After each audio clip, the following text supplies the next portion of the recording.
Welcome back. Hello. Welcome back to the Margin Podcast. The Margins Podcast. Where we talk about books. Books. The ones that leave a mark. Start a conversation. And stay with you long after the last page. Hell yeah, brother. We're your host. Yeah, we are. Your lovely hosts. Your handsome hosts. Yeah. Great hosts. And we're hoping you'll be our third body in this menage a trois. Way to flip that, guys. Yeah. Today, we are covering The Three-Body Problem by Cixin Liu.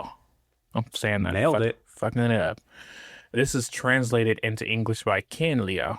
Mm-hmm. And Are they related? Probably you don't know. This novel begins as, I guess you can call it like a historical tragedy. It turns into something like a scientific mystery. Mm-hmm. And it eventually walks itself into like a first contact story. When did this book come out? 2008. 2008. And the English edition didn't come out till 2014. Right. And that won an award in 2015. That's how long it took. Yeah, Hugo hands out awards, bro. It does. What's the other big one for science fiction? Is it Nebula? Is it? Is it the Nebula? For science fiction. Yeah, science fiction. Yeah, I think it's Nebula.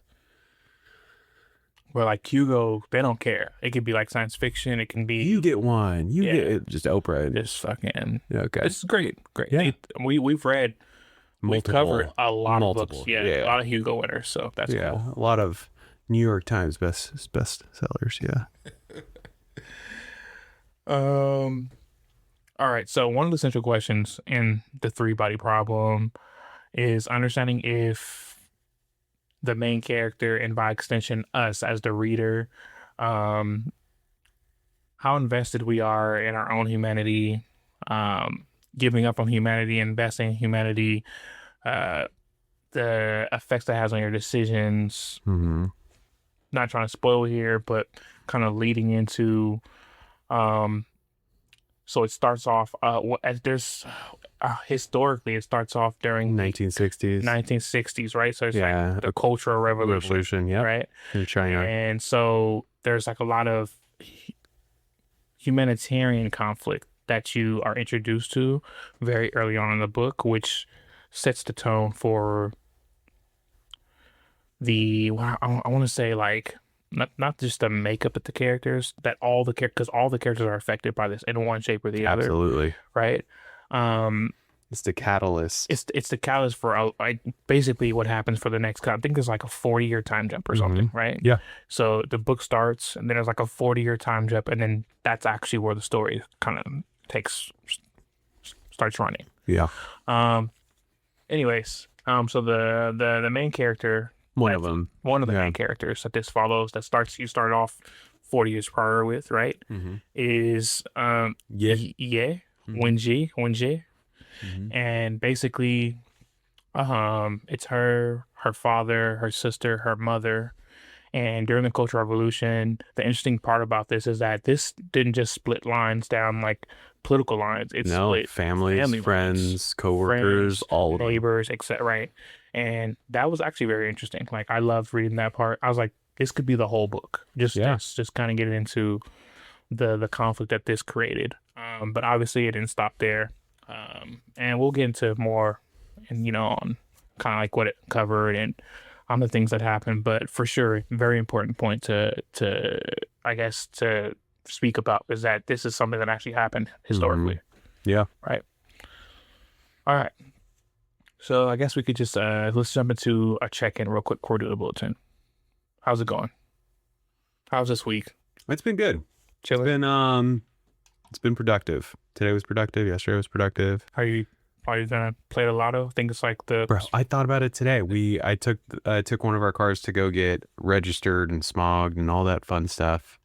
And I walked past a convenience store that was selling the Powerball, and I was like, "You're fucking packed, huh?" Did no one win last night? No, it's huge. Ooh, dang. Okay, it's huge. I almost went because I was like, I should go. I'm probably gonna get one this time. Maybe. I never play it. Yeah.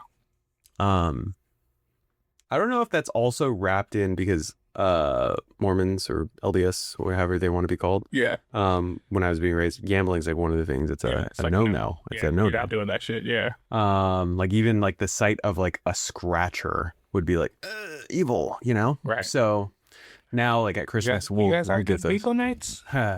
It's so funny. We weren't even on like Halloween. You weren't allowed to like wear a mask because it would be you're representing other. Yeah. You know, Makes sense. so there's that door. We have lovely neighbors. If you caught that. Oh yeah. Anyway, but with that said, no, I did not buy the ticket. I'm thinking about getting one. If someone has to win it, Might as well be us. Then we could get some equipment.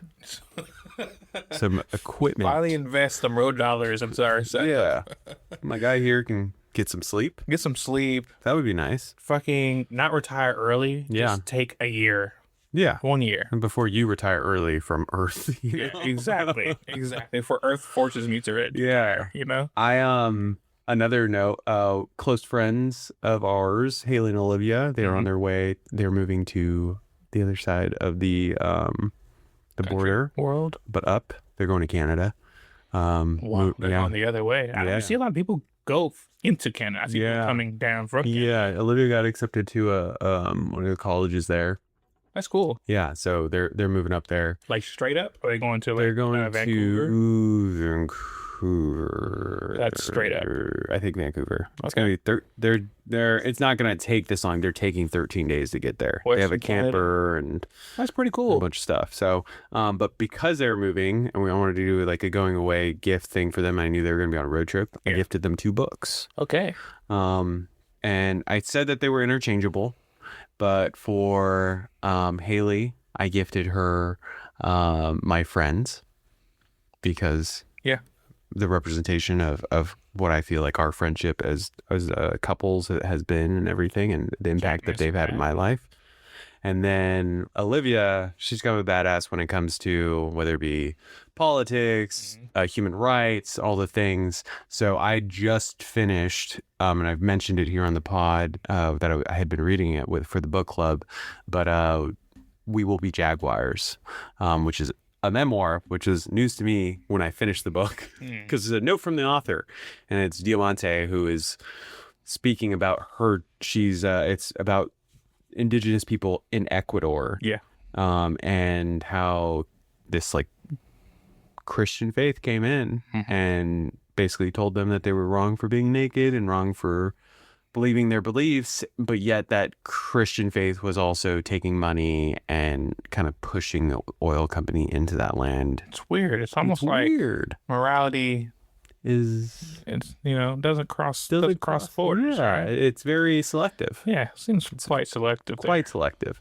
Yeah. So anyway, I gifted it to her because I was moved by the book, and I knew that she would enjoy it and the spirit behind it. So, listeners, I highly recommend those books. You already know Bachman for days. Yeah. We just covered Anxious People last week.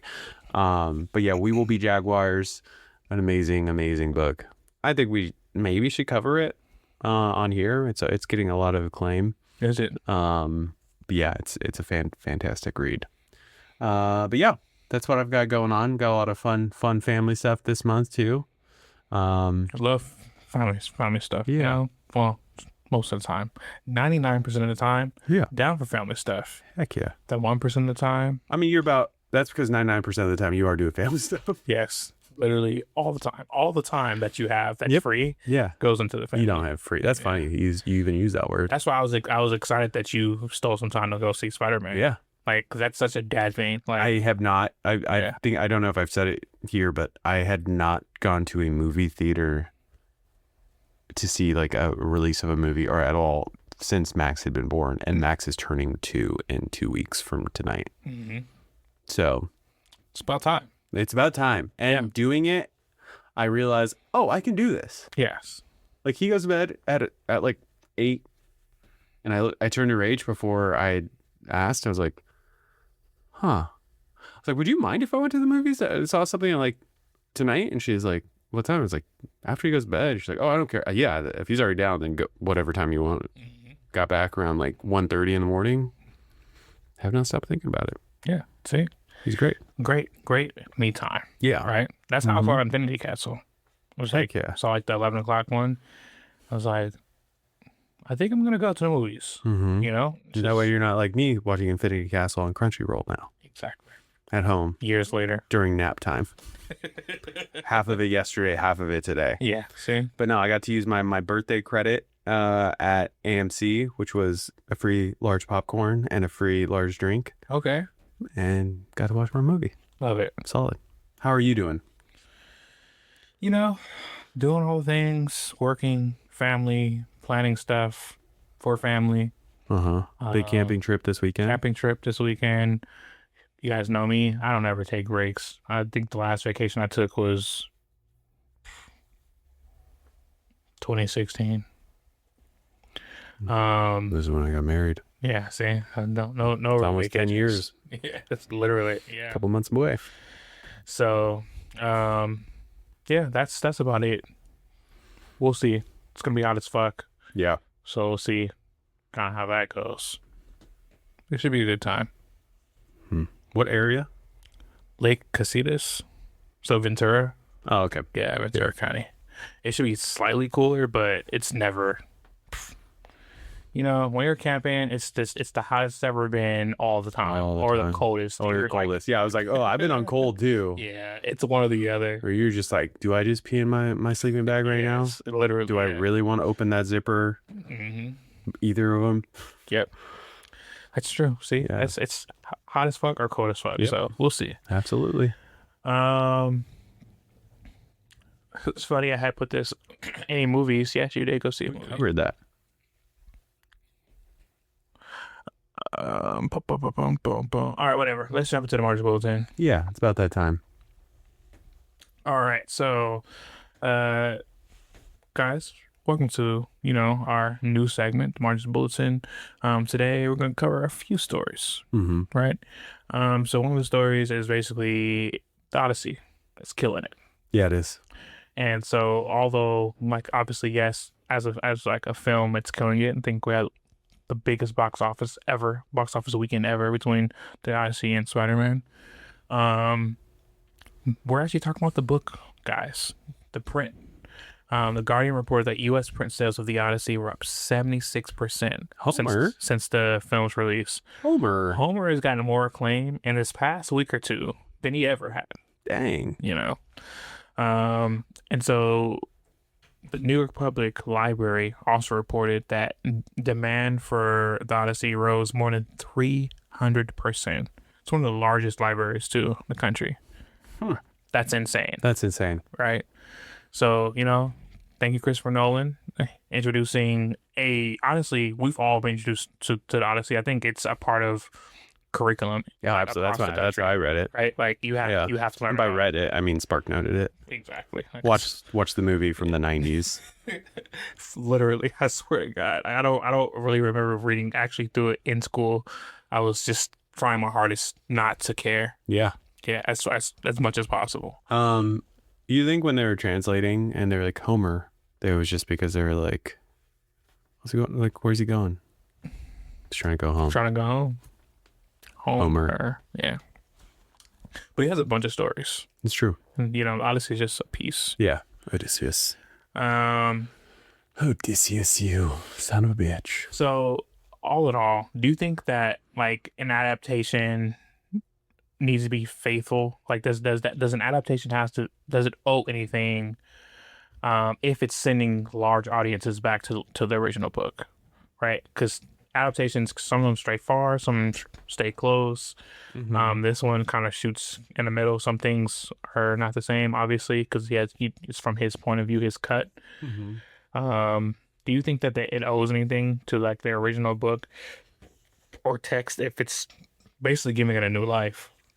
I think the consequence of it becoming successful and everything, I mean, it speaks for itself, because this isn't, from what I understand, I haven't seen it, but the liberties that are taken, because it's not, you've seen it. I've seen it, yeah. Yeah.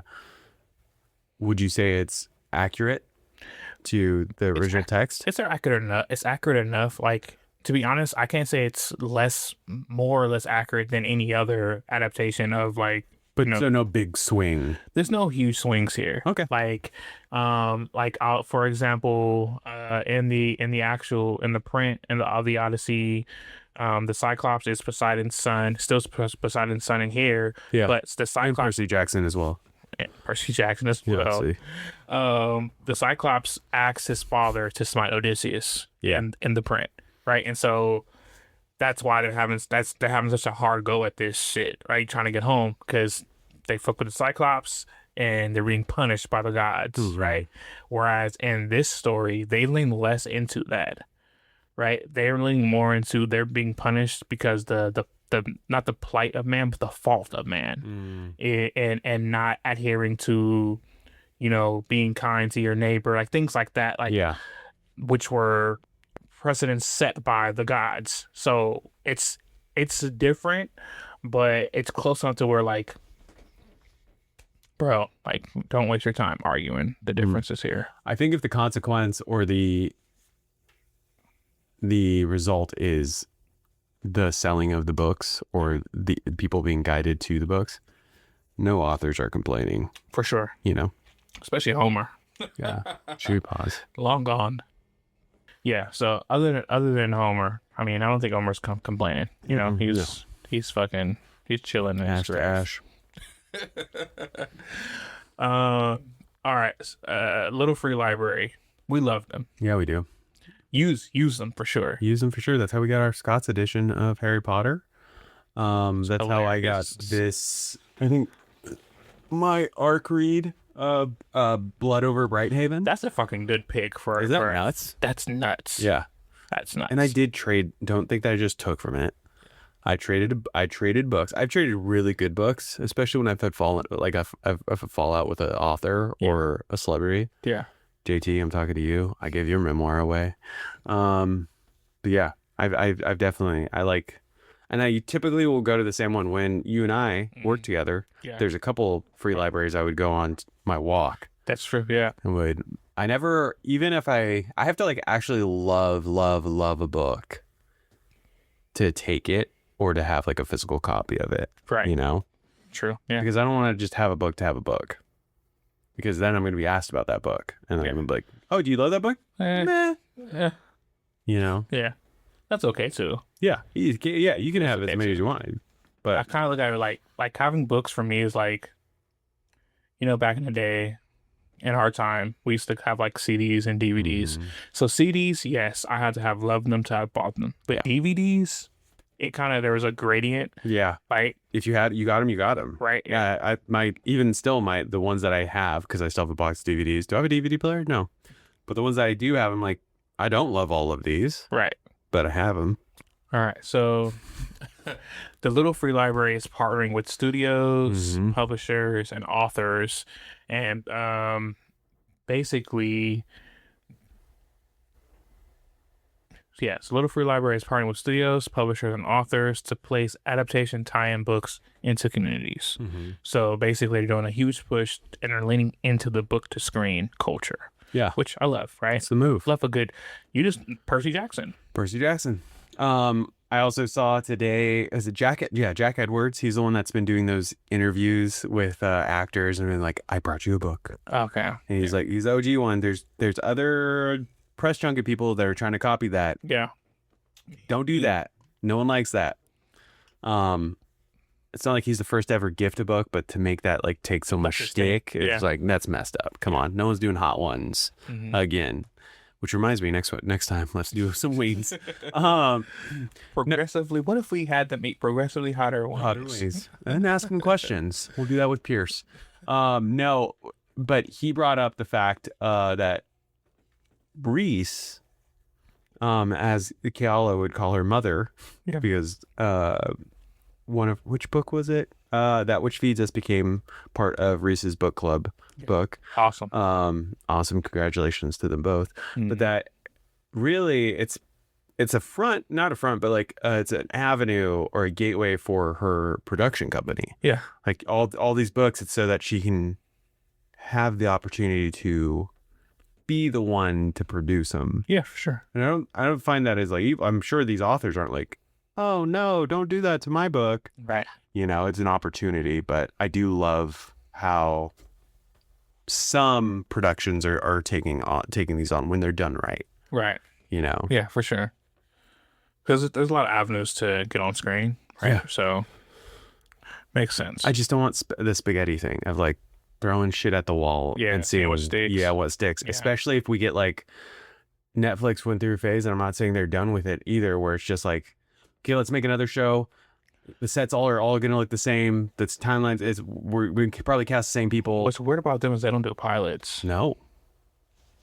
Why not? Why not? Yeah. Instead of just making a show, cancel it. Cancel it. Cancel it. Wonder Man. I'm not gonna say his name, but it's someone that I spoke with, and I was complaining about the OA being canceled, and then literally, like the week after that, he met the president of the studio at that time, who was the president at the time that canceled it, and he was like, I had to ask him because our conversation, and he was like, yeah, I was bummed out about that cancel too. Like I was bummed out that we had to cancel the OA. So even the president of the studio at that time didn't want to cancel the OA. It's always the most ridiculous things as to like why things are canceled. I can't remember what show was it. It was based because the toys weren't selling well. Yeah. Back in I can't remember. I think Gargoyles got canceled for a similar reason back in the day, but it was a great show. Great show. Oh my God, legendary. Yeah, there've been multiple ones that are like, oh well, this metric isn't doing well, so we're pulling. We're done. We're pulling. Yeah, it's fucking dumb. Money, capitalism. Money. You know what? I get it. I get the Cultural Revolution. Are film and television becoming stronger book discovery tools than bookstores and review culture? I don't want to throw shade. Maybe for the groups outside of the book community, which again, we can look at the silver lining and say, oh, these people are going to be possibly interested in getting into books now. Yeah. You know, it's a bigger ocean. Yeah. Right. Like you have more people not into them, which is okay. Right. They might be into, I don't know, drums. Whatever. I don't know. Like all the millions of things people are interested in. Sometimes it's not books, and that's okay. But I do like that this is an avenue to get them interested. So yeah, I mean, you really said drums there. You were like, of all the things, you said drums. It's just a million things came, and then the drums were like what actually made it through. Like drums were anyway.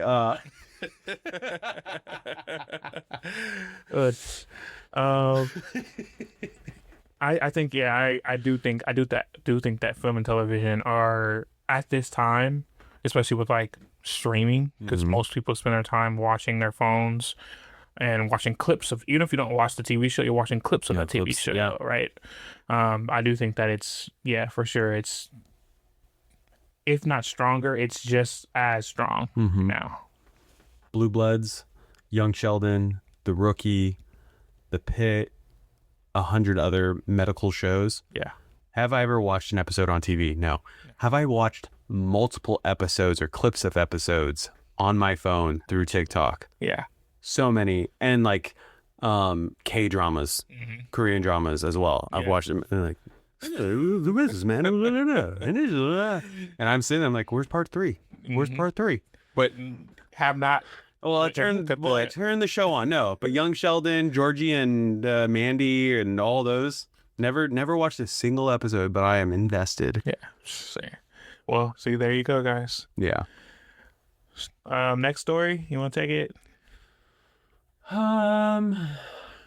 Is there another one? No? Okay.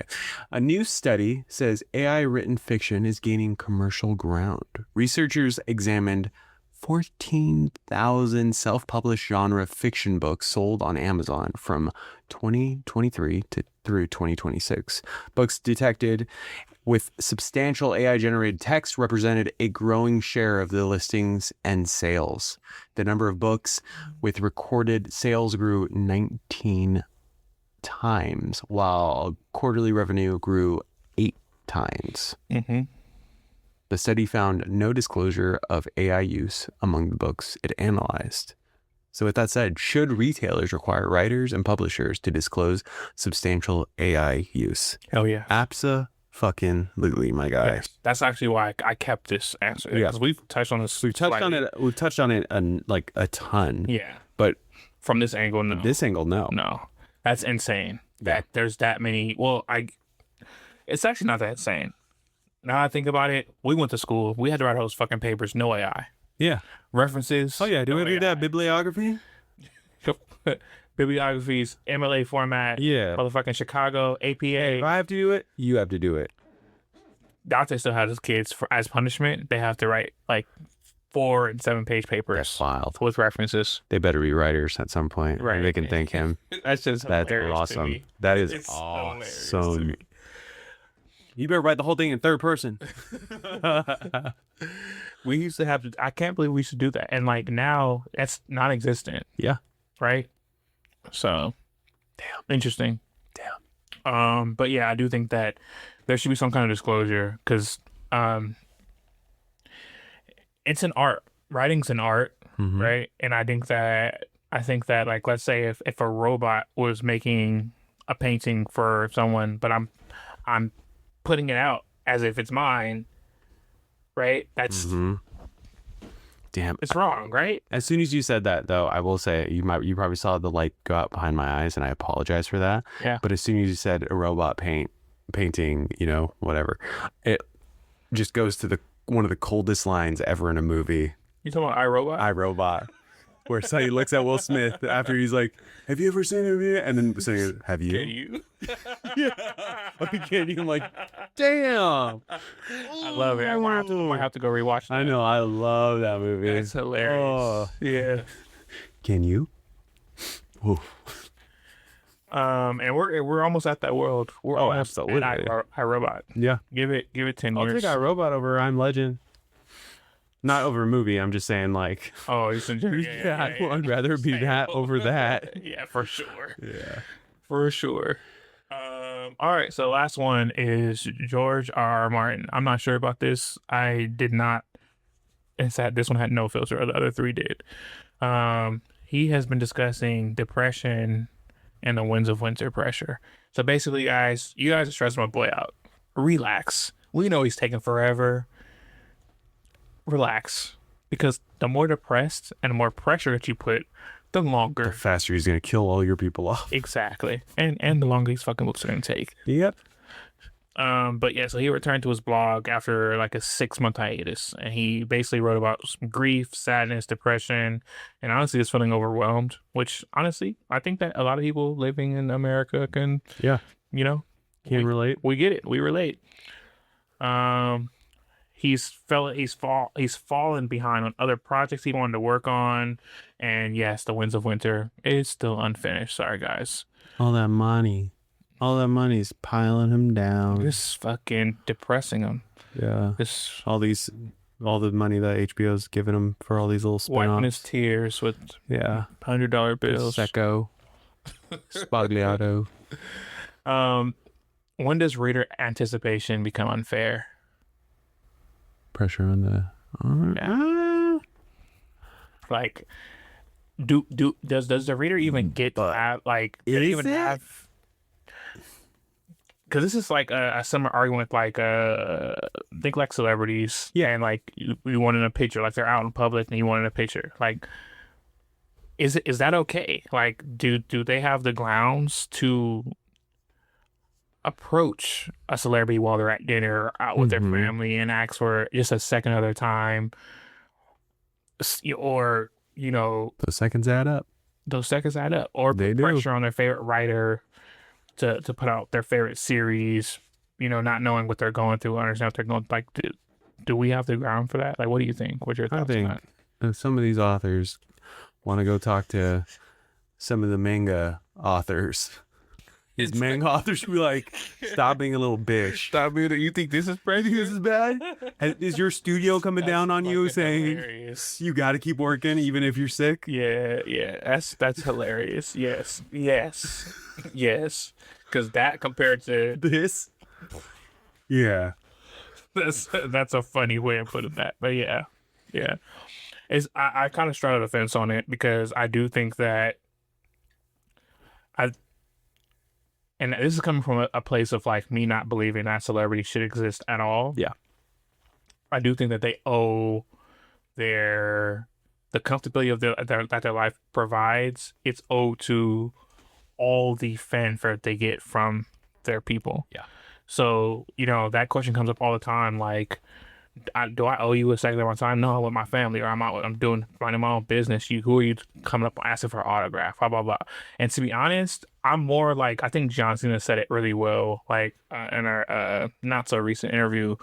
But actually, yes, you do owe a piece of your time to your fans if you have the wherewithal to take it. Mm-hmm. Obviously, not every second of your day is owed to anyone but yourself, but the comfortability that you get in your day-to-day life is literally directly tied to the fantastical world that they built around you. Yeah. Right. And It's so transactional. it's transactional. It's 100% transactional. It's transactional. I completely agree with that. And I think that I could sit here and be like, well, if you just handle it well and you're just like wave them off, like, hey, sorry guys, because you do see those interactions, you're like, oh, that was handled super well. Yeah. But depending on how many times you then have to do it, those seconds add up, and the time adds up. So, I think being shut off at certain times is completely acceptable. That's okay. Yeah. I think demanding or feeling entitled to never having to deal or face the public that is supporting you is outlandish and wild to ever, for what you're trading off. If you don't like that, then give everything back. Yeah, because not to bring this, not that it matters, but even a king or queen back in the day had to go see their subjects. Yeah, absolutely. It's right? part of it. Right. You have to, and that's modern day. That's basically what they are. Mm-hmm. I think Robert Pattinson had said that, like, fandom and celebrity nowadays is royalty. It's royalty. Yep. It's a modern version of royalty. So yeah, you do kind of owe it to them in a way. So that's why I always stop for all of my fans. All of them. All the autographs and kiss all the babies. All the babies. Yeah. It'll be a wave of babies named Stranton. Fall right on the break. Yeah. All right, guys. That's the bulletin for this week. Hope you guys enjoyed it. We have some, kind of interesting stories that we covered. Yeah. Let's move on. So let's go to the author. Yeah. You want to try? Because I already tried. Well, you already said their name, so I don't want to. We'll just piece that in there. Yeah. I think Cixin Liu. Mm-hmm. Is one of the most widely read science fiction writers from China. Before writing full time, he worked as an engineer in a power plant. Go figure. The three-body problem begins the Remembrance of Earth's Past trilogy, followed by the Dark Forest and Death's End. Mm-hmm. The English edition places the Cultural Revolution material at the opening, which makes Wenjie's trauma the lens for everything that follows. The book won the Hugo, as we said, in 2015. Does opening with history strengthen the science fiction or reveal Ye's world view too soon? So I think it's a mixed bag, because for some people, they might feel like the story isn't getting started fast enough. Mm-hmm. But for me, it created the stakes to get me invested in the character, in like kind of where the world was going, what the world was building to, mm-hmm. right? Like, to have such a huge, like, the Cultural Revolution to start there, that this has to be fracturing off and butterfly affecting somewhere else, mm-hmm. right? So I think for me, because even when I came in today and we were talking about it before we started rolling, it's a lot of information right at the start. Mm-hmm. It is. Specifically that. And as someone who gets overwhelmed with information, let alone a book that is highly... You wake up as a young woman whose father's getting arrested. But even just the facts that are, they're talking about Einstein, they're talking about the Newton, they're talking about the different I forgot all the academia that has to do with it and the laws of physics, all that. Yeah. Depending on how acclimated you are to that. Exactly. That's what I'm saying. More or less. Yeah. So, in a way, you might get a little bit of catabasis. Yes, And you that's might true. get that feeling of like, are you, and this isn't shade towards catabasis. Yeah. I've already have my mind on it. But does it feel like it's being said to be said? And that's where my mind was at the beginning, was like, wait, is this to like flaunt all of this like physics and like, but no, it's not. And once I was able to comprehend and absorb what was being said, I saw that it was, the bigger picture was this traumatic event. Yeah, that's an important thought though. Like, because that didn't hit me where I'm like, oh, are they just being superfluous for? You went to college. Yeah. You know, well, I'm a smart guy. Okay, but no, that's I didn't think about that. I can totally see that though. How someone can read this and think, what do I need to absorb right now? Yeah, exactly. And that's what I'm sweating bullets over here because I'm like, ooh, do I need to know that? Flatland? No, I just hate that book.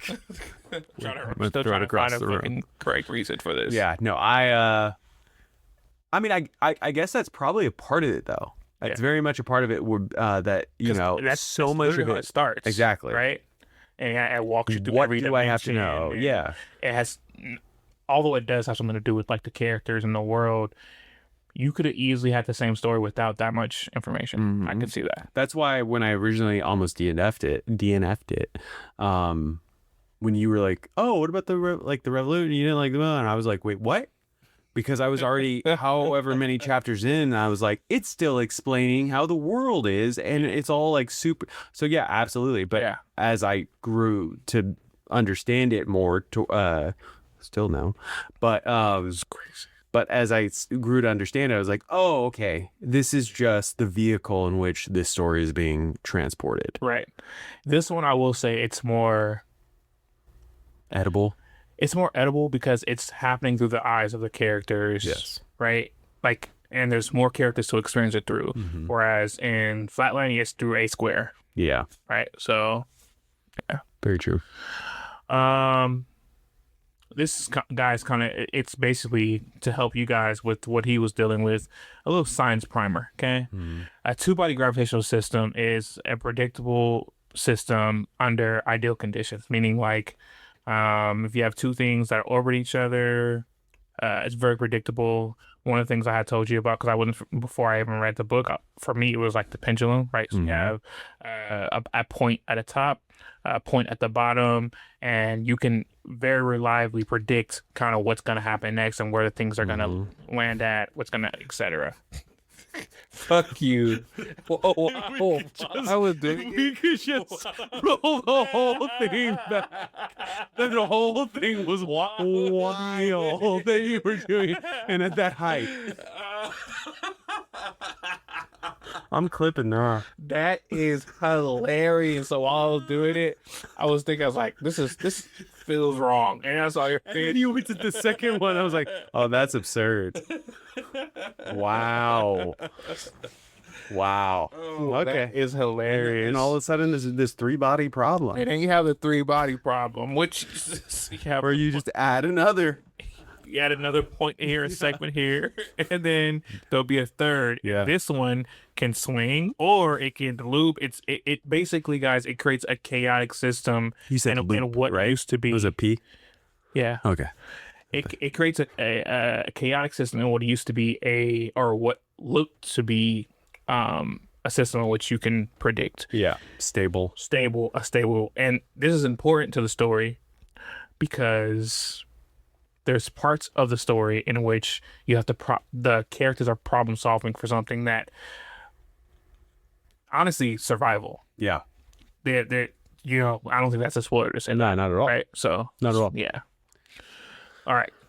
Go ahead, DeMarcus synopsis as you please. Well, let me see if there's any hand gestures I can throw into this. All right, spoiler free.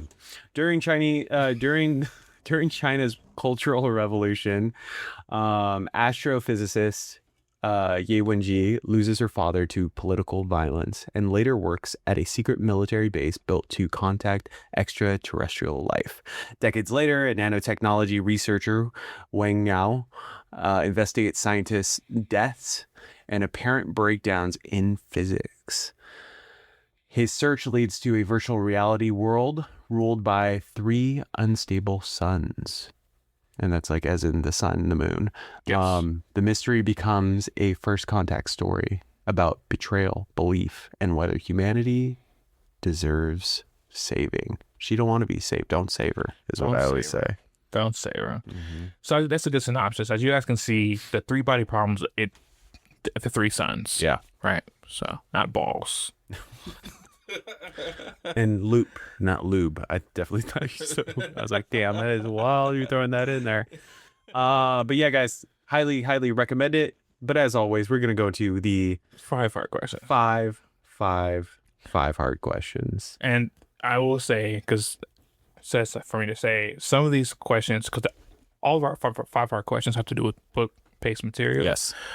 This one, we do dip into some of the content in order just to bring our listeners with us on the ride. Okay. Let's do it. Question number 1. How much suffering would it take before you stop believing humanity deserved another chance? And so the point of view that this is being asked from is the main character, Yi, because she, from a young age, has dealt with the world betraying her. She felt like the world betrayed her at many different ways. Yeah. Left, right, left. Left, right, and right. Yeah. So you have like thing with her dad, and then when she's like in the core or whatever. Remember that mom? Right, the right mom away. as well. Yep, that's true. And she went to the core, and the guy just The reporter. just back to back. The moment, the way they built that too. Yeah. Because she was shut off. She's like, you know what? Screw the world. Yep. And then she meets this reporter, and a little spark of like warmth in her heart opens up, and he's like, you know what? Let me wash your jacket. I'll take care of you too. Yeah. Only to be betrayed Immediately. in less than 12 hours. Immediately. And then she's still in that moment when she's being asked by her superior, who did you write this for then? Yeah. She was like, I'm going to blame it on someone else. So I'll blame it on this person. And they're like, actually, we already know who, and he's the one who gave it up on you. I was like, Straight well, lie. no wonder. Yeah, that shit's crazy. Yeah. So I, if you would have asked me this approximately 2 years, 2 weeks, I would have been like, oh, there's not much that, there's what, obviously Rachel still was there. I know that. But since having Max, I'm like, oh, you do anything to my kid.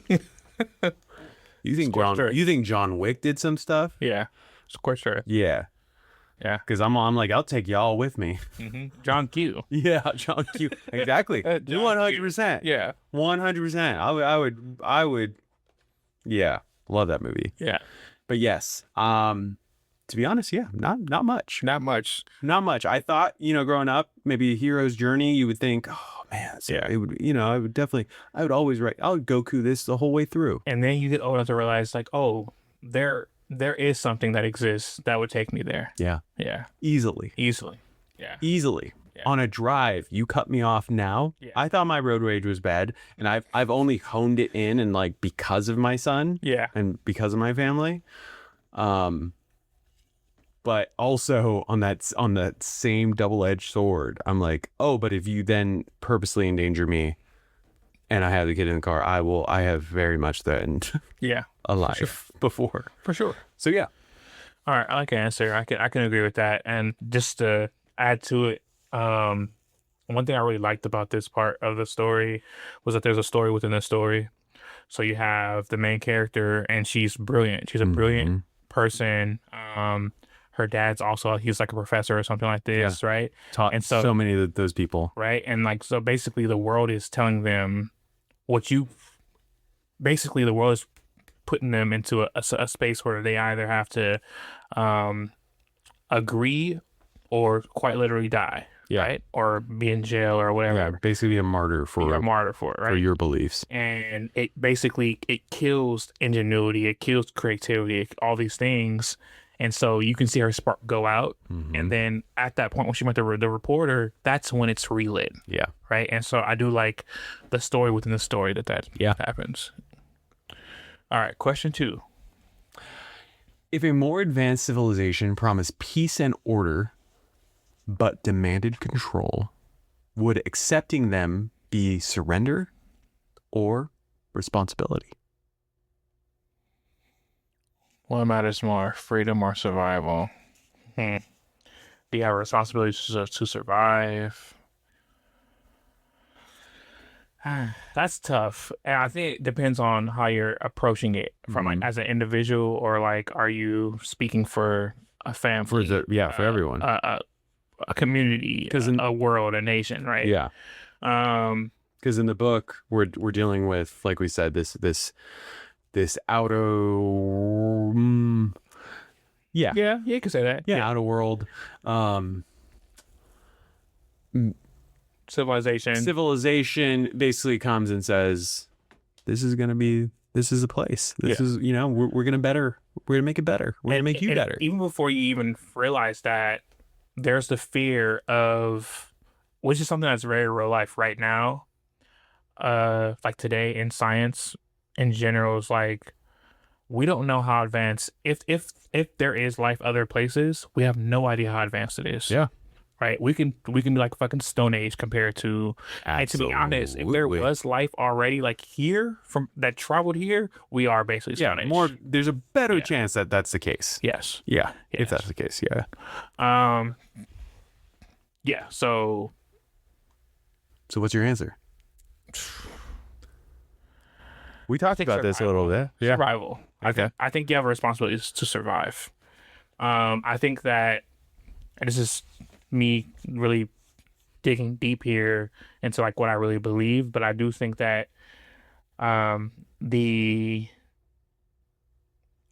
everybody has a responsibility to survive. It's a biological responsibility. It's the reason why you have children. It drives so much of your everyday things that you don't even honestly think about. But everyone has a responsibility to survive, because although we're quite individual, we're community, and we need a certain amount of us to survive in order to keep moving forward. Does that make sense? Like, we're an animal at the end of the day. We're part of the animal kingdom, and animals go extinct every single day. Yeah. And I think that one of the things that have driven humans to be as creative, as motivated as all the things, is that we have this notion of survival. And every animal does, but ours is so nuanced that we think ahead of time. We'll think 50 years ahead. What I'm just using as an arbitrary number. Yeah. Whereas, from what we know about the average animal, they're not thinking very much further than figuring out how to eat. No, sleep, very present. breed. Yeah. Right. Whereas us, we're more so thinking levels on top of levels, but the base want is still just survival. Agreed. All right. Question 3. What happens to society when people stop trusting the process used to determine what is true? That's interesting. That's an interesting question. Because what's true to you does not be true to me, and it can change the nation to nation, etc. Culture to culture. Culture to culture. Absolutely. Yeah, depending on what's important. Yeah. From neighbor to neighbor. Neighbor to neighbor, yeah. Sibling to sibling. Yeah, absolutely. It's so, yeah. I think the results of that, I don't know. It's I think when I was younger, I would have heard that and been like, oh, that's bad. Like, don't. And that's very much because of how I was raised and stuff. Yeah. But now I hear that, like, oh, questioning what, just questioning. That's good. That's how we got here with everything, like literally everything. So, I mean, if we didn't question, we would have never left the cave. We would have never started that fire. The wheel would have never been made. Yeah. Because someone else said, no, that's not worth it. So, yeah. I agree. So like this question was really built on like the Sophons. We're not going to get into the Sophons too much because I don't want to spoil too much of the book, but they're an important piece of the story. And basically, the reason why I agree with what you're saying, or a sideways example, is that I think that chaos is needed in order for progress to happen. Yeah. Even if that means that you stall out for, a certain period of time. That period of time could be short or an eon. It could be a long time. But eventually there will be a break in the equilibrium in which progress will have to happen, right? Because life's going to find a way, etc. All those things. But I do think that progress needs chaos in order to survive, which is the interesting part about the three-body problem. It's the reason why I find it so... I could talk about it endlessly, because I think that whereas, in the book, just in general, people might think that to be spinning your wheels and doing, for example, doing experiments that may be baseless or not working how they're supposed to work, or leading you down the wrong pathway. So for example, right now in real life, we're trying to connect the theory of everything. String theory is one of the leading proponents to that. Not everyone agrees with it, but it has like a lot of the features. So you have like, I'm not going to get into it too crazy, but you have like Newton's laws. They connect that to Einstein's laws. It's an improvement on one. And basically you connect like this macro world, and eventually you get to a point in science and math where you get to like the micro world, and then you get quantum physics, and then it gets even weirder and stranger. And so they're trying to find this theory of everything, connect all these things, and it's going to usher in all these breakthroughs and stuff, right? Let's hypothetically say something like what the Sophons happened to us already, and we're just doing spinning science our wheels. That's spinning our wheels going the wrong way. Yeah. I'd still think that we would eventually end up with the right answer, because a broken clock is correct twice a day. Yeah. Does that make sense? Yeah. Like there's still order within chaos, and we work on a scale that's not individual. So we'll have the ability to right that ship in some way, shape, or form. Yeah.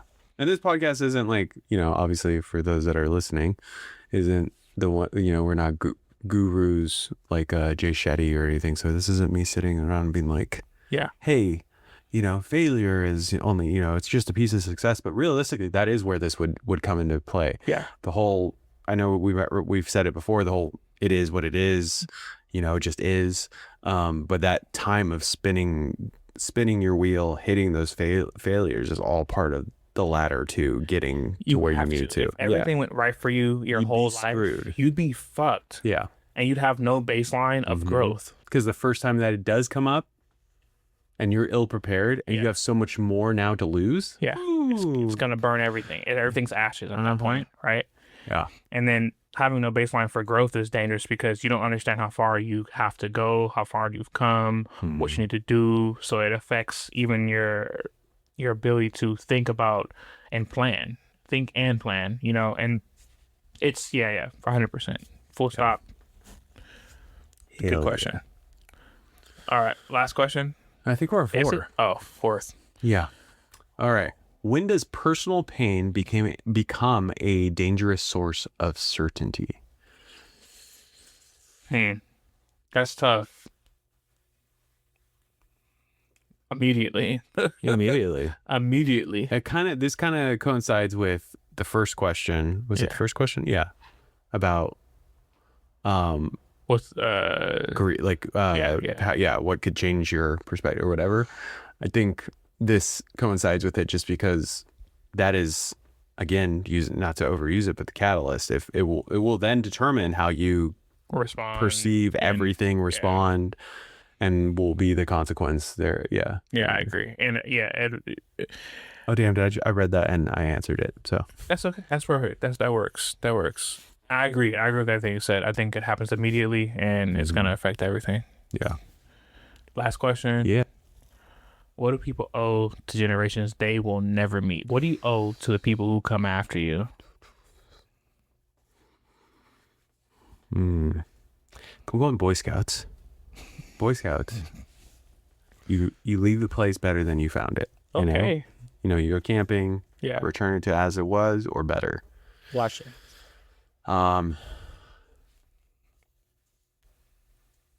Yeah. I can't argue with that. Mm-hmm. Do you feel like you owe that to the future though, or is that just your contribution to humanity, or whatever? I do feel like a sense of like owing. I do, because whatever this is, whether this be, a simulation, Yeah. or whatever, I still got my shot. I still got my turn to do it. Mm-hmm. So for me to do anything that would take away from someone else's, I'm not saying that I have to add everything, right? Oh, everything to them. Yeah. I'm not gonna, spend all of my days thinking about theirs, because not as like no one did it for me, but there were those that thought about that, and Yeah. why we're where we're at now. Yeah. I'm going to engage with this from like an individual perspective. I like how you're coming out with this, a communal Boy Scouts. You have like this overarchingly great point of view on it. For me, from like, I'm going to end up at the same answer though. Okay.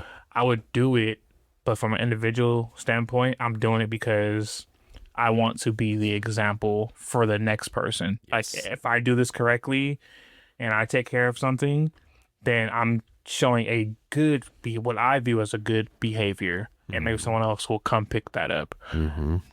Not saying it has to happen, but so same end goal. Yeah, absolutely. Right, same end goal, but it's not so much like doing this for the next guy 100%. There's no compulsion to do it for anything other than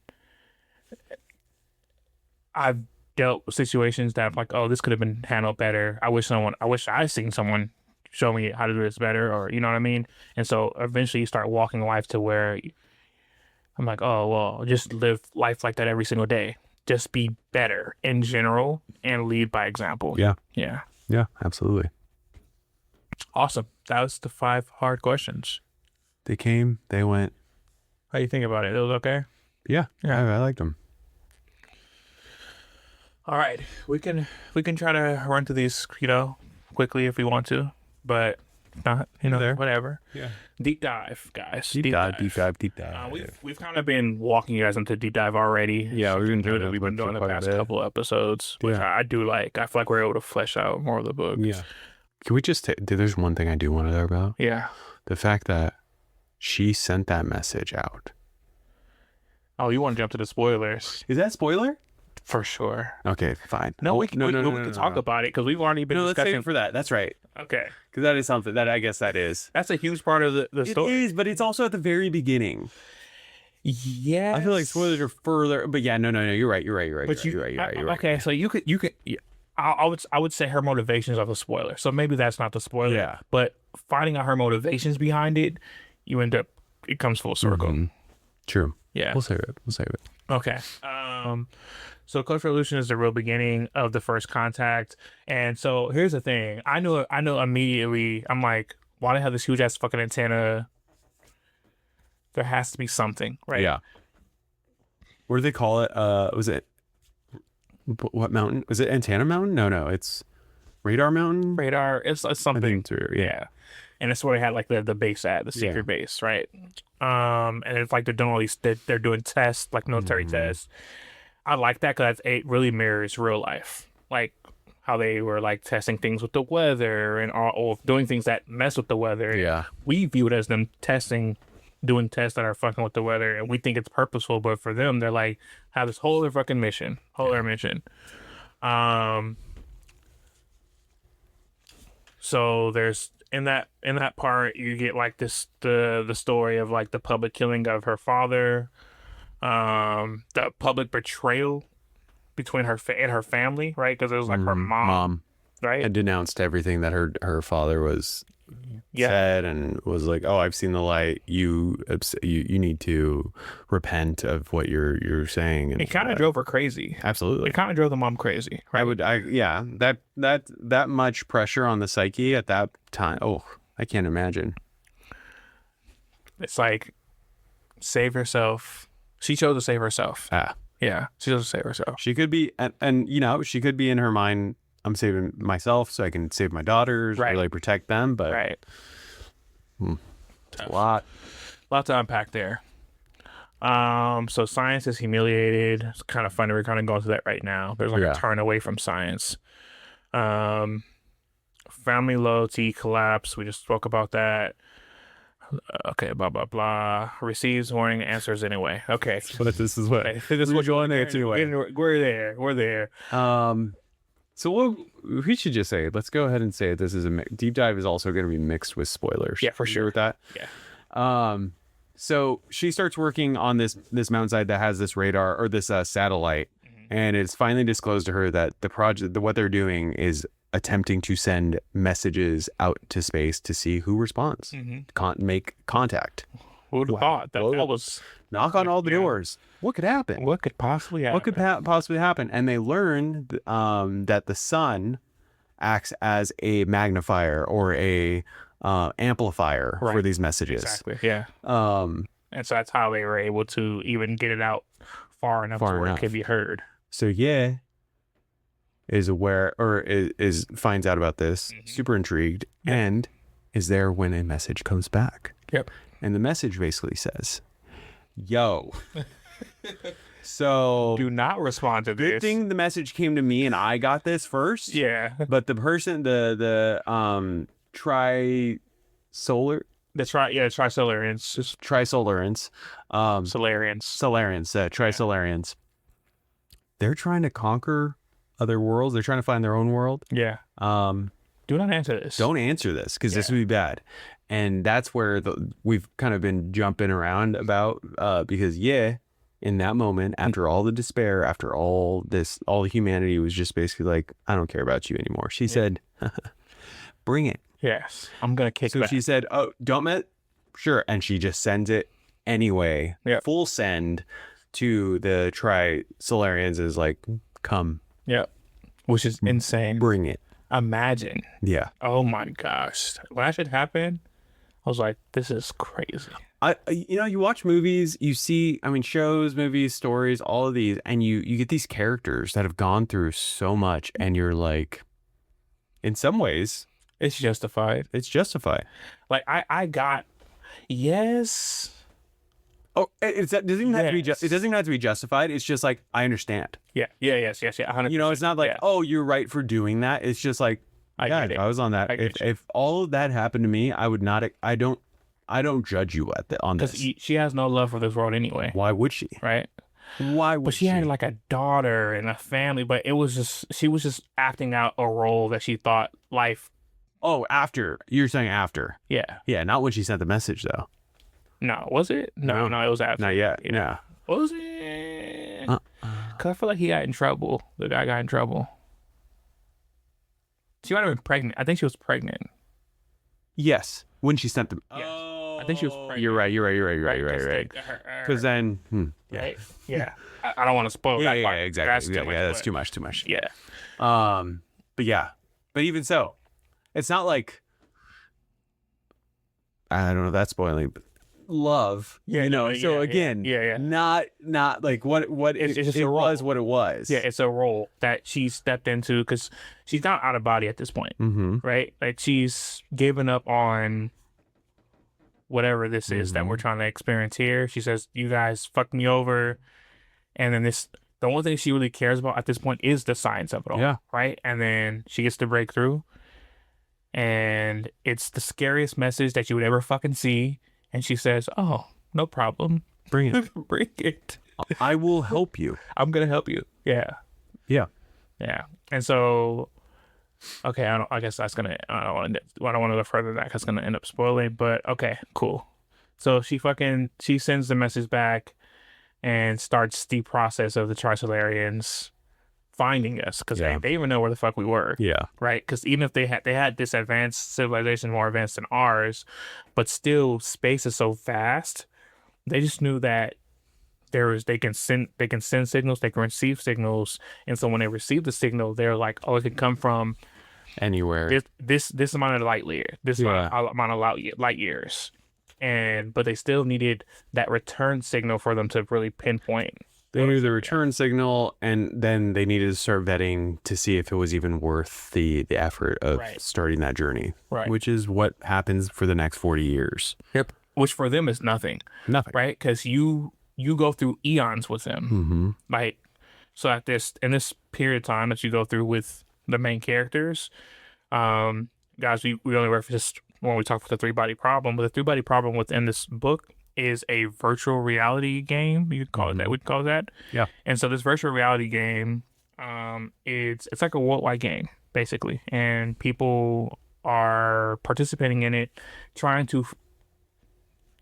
From our point of view, we're trying to beat the game. Yeah. We want to figure out the answers, figure out these issues, and what's happening is that these civilizations keep ending. Mm-hmm. Everyone keeps dying. The sun gets too close, it burns everything. The sun gets too far away, it freezes over everything.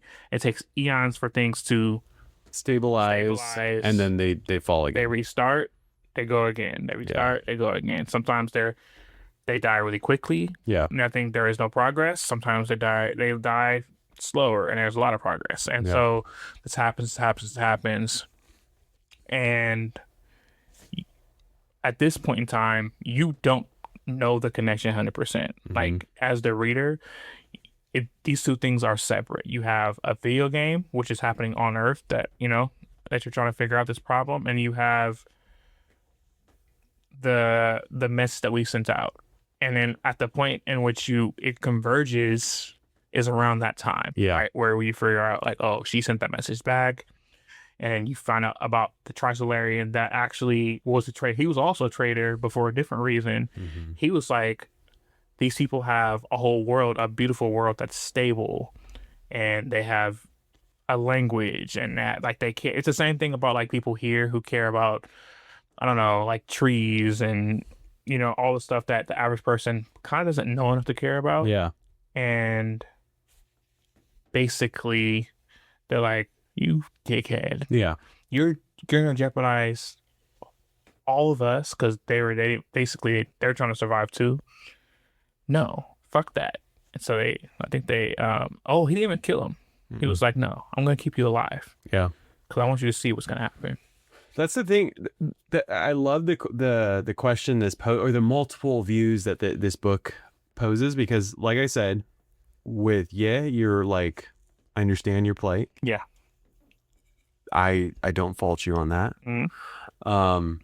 Same with that character. Mm-hmm. Don't fault you. And then even the Trisolarans, you're like, you are trying to survive. You are trying to find a world. If the author chose to write from your perspective, and there's another world and there's a possibility, and you indoctrinate me in believing that your way is better and that you're gonna only like help this planet be better. Yeah, we would be the conquistadors. Yeah, right? In that sense, yeah. We would be. Who else? There are a lot of other people historically, but like, yeah. So like, I can totally see this book happening from the Trisolarian point of view. Yeah, where this is right. Mm-hmm. We're just trying to survive, and we have a better civilization and technology. We can usher in a grander world on this planet. Yeah, this is Zed. This is Krypton trying to come here and take over. Yeah, insane. Yeah. I think there was a little bit more on here about.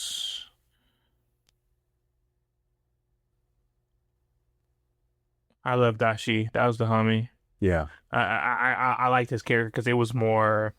It's he has like the cowboy attitude. Does that make sense? Yeah. Like in the whole thing, he's like, I don't understand all the science behind this shit. I do believe and I do understand that there's something bigger happening. I'm just here to protect humanity. Like this whole thing is like, my job is to protect. I don't really know much more than that. Yeah. But that single-mindedness is very effective in life. Yeah. He's one of my favorite characters. The three-body game as an empathy machine, right? So players experience stable eras, chaotic eras, dehydration, extinction, and repeated civilization collapse. Yeah. So basically, you get to play as, you're on the Trisolarian world, and the dehydration or rehydration, basically the species is able to dehydrate themselves so they can survive these long periods of heat or coldness, right? Except for like very extreme situations where the world really melts. Yeah. right? Or freezes over so long that everyone dies anyway, like that kind of thing. Um, so basically, that's what we're just talking about. You have to basically find a way to beat that game. Mm-hmm. Yeah. And the three body problem is the like literally that title, like that's what you're trying to figure out. How to survive on a world that has these three suns that orbit each other in a chaotic way. Yeah. There's a lot. There's a lot back there. We literally, I think, yeah, it brings so much. I know we keep saying that, she's the main character. Wing is 40 years later. Yeah. He's so integral to this story. Obviously, she is too. Yep. But the active investigation into this game, the organization that supports it. Yep. There's so ETO. much. It's ETO? Yeah. ETO. Led by, an evil billionaire or a billionaire, however you want to see it. Insane, yeah. Yeah, Mike Evans. There's so much. It's such a ride because you start off, like we said, the 1960s, and then you're basically, we'll say present day, because that why not just have it be? It's basically early 2000s. Yeah. When the book came out. And you're just seeing the constant question of, is this going to be for good? Is this bad? Do we need to start freaking out? And so many people's take on whether we should support or run or fight or, How'd you feel about the you are bugs? Yeah. Yeah. Just the insult of yeah. I don't care to shoot at. I don't care. Mm-hmm. Like, you guys are fucking bugs, nothing. Bro. You guys are nothing. Meet my windshield. You are nothing to me. You are nothing to me. Mm-hmm. Insane. Like right there, I was like, oh. Can you? Insane. Yeah.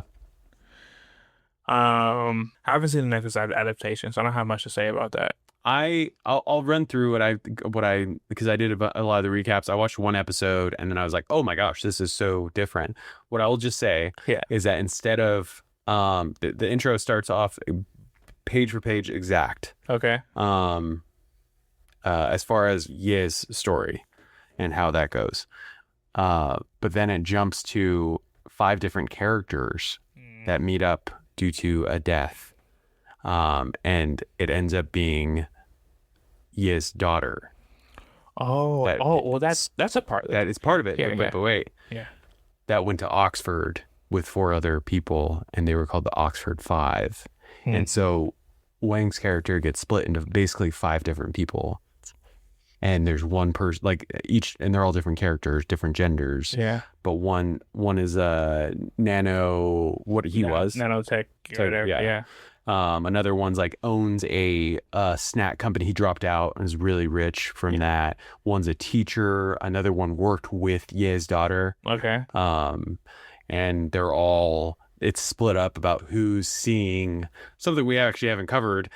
People that are working against science or working for science start seeing this countdown. Oh, the countdown. Yeah, we haven't said anything about that. I wouldn't say anything about the There's countdown. so much of it in this book. Yeah. It happens because it is so fun. Yeah. So the numbers pop up and it's just a countdown. Yeah. And to what? They don't know. Right. But on the show, it very clearly obviously shows it. And that makes sense because it's going to help create pacing. Exactly. Right. The character that it happens to, who's the nanotechnology, whatever, starts freaking out right away. And only once she stops working on the nanofibers.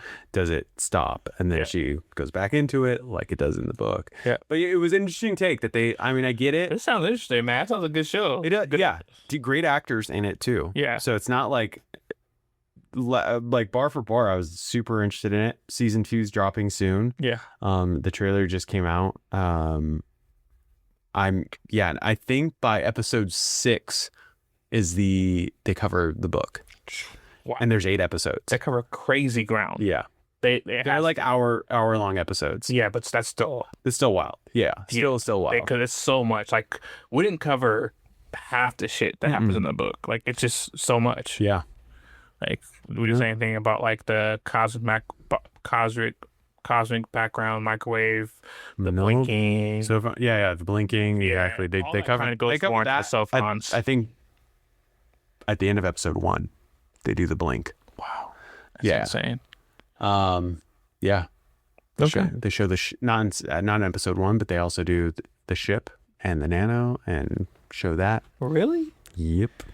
That's, I mean, I guess. Dramatize it. Yeah, because you have to dramatize it. You have to like get people. Throw people on there that probably shouldn't be on there. Yeah. Yeah. Make it really. Yeah. Cool. Interesting. I'm gonna watch it.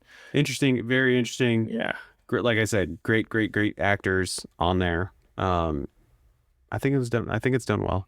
I haven't watched it all. Like I said, I watched the first episode, a couple of recaps just to see how it differed. Obviously, splitting his character into 5. That's at immediately.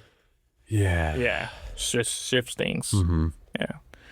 Pretty cool though. Guys, read the book. It's honestly, after I had read it, I knew I would like it because a lot of the like scientists and stuff that I follow, they mention it in different ways, and so I've heard of it. I just never got around to reading it, and there was like I don't know, like 5 of them got together and did like a podcast together, and they kept talking about it. I was like, okay, I just have to fucking Just gotta make it happen. Yeah. So Reddit. We talking about Neil? Was he on there? Oh no, this is not Neil, but Neil has spoken about it. But this was Dr. Dakota Tyler, PhD astrophysicist. Bill Nye? No, Bill Nye. What?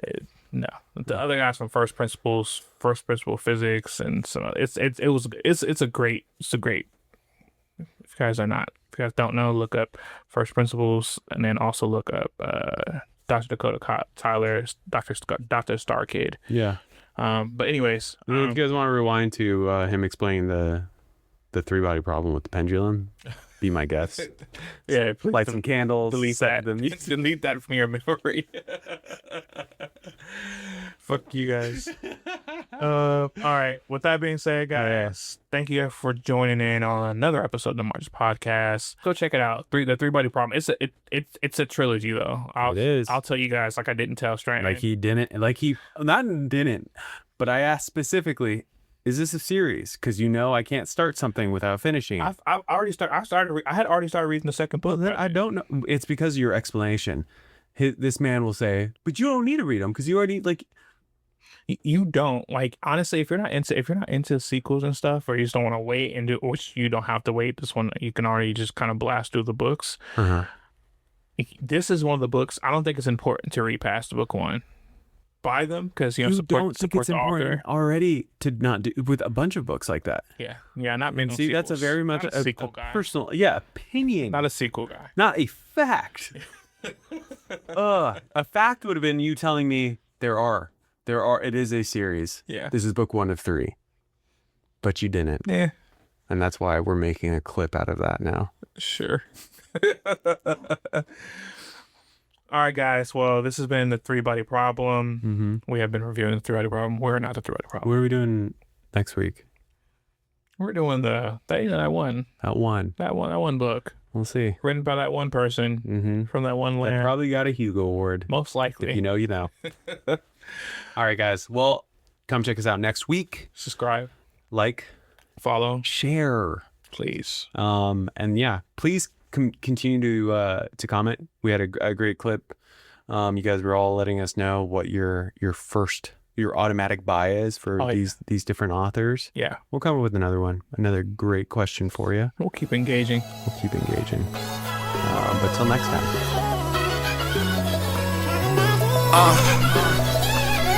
Hold up. Yeah. One time for my niggas, man.